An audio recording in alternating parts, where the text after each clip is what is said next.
त्यांना जाऊन भेटतं। आपल्या मातीमध्ये एवढी शक्ती आहे ना की ती या खराब पाण्याला जी शोषखड्ड्यामध्ये जातं त्या पाण्याला स्वच्छ करून तेच पाणी विहिरींना पोहोचवते। तर आता आफ्रिका आहे, तो देश आपल्या देशापेक्षा एकदम श्रीमंत आहे, खूप चिकार पैसा आहे त्या देशामध्ये, पण तोच देश आज काय करतोय, दुष्काळाशी झगडतोय पाण्याच्या। तोच देश बाथरूमचे जे पाणी राहतं ना, आपण आंघोळ करतो तेच पाणी रिसायकल करून म्हणजे पुनर्भरण करून तेच पाणी पिण्यायोग्य बनवतोय आणि तेच पाणी पितोय। तर त्यांना रांग लावून एक लिटरची बाटली घेऊन घरी जाता येते। त्यांच्याकडे एवढा पैसा राहून ते काही करू शकत नाही पाण्यासाठी, मग आपण काय करणार हो?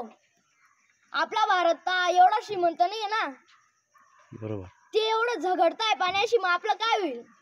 जसे हिरे आणि मोती अनमोल राहतात ना, तसा पाण्याचा एक थेंब एवढा अनमोल राहतो की तो कोणी बनवू नाही शकत। त्याच्यासाठी आपण काय करायला पाहिजे?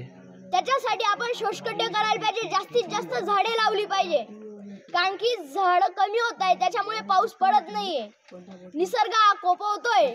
मग शोषखड्डे केल्याने त्याचा फायदा काय होऊ शकतो लोकांना? शोषखड्डे केल्यानंतर त्याच्यात जे पाणी जातं, जे पाणी मुरतं, तेच पाणी असे जमिनीत मुरतं, जिजवतं आणि तेच पाणी आपल्या विहिरींना मिळतं। खरोखरच बाळा, तुझ्यासारख्या मुलांची आज देशाला गरज आहे, त्याच्यापेक्षा गावालाच गरज आहे। सगळे टाळ्या वाजून या भाऊचं स्वागत करा। धन्यवाद।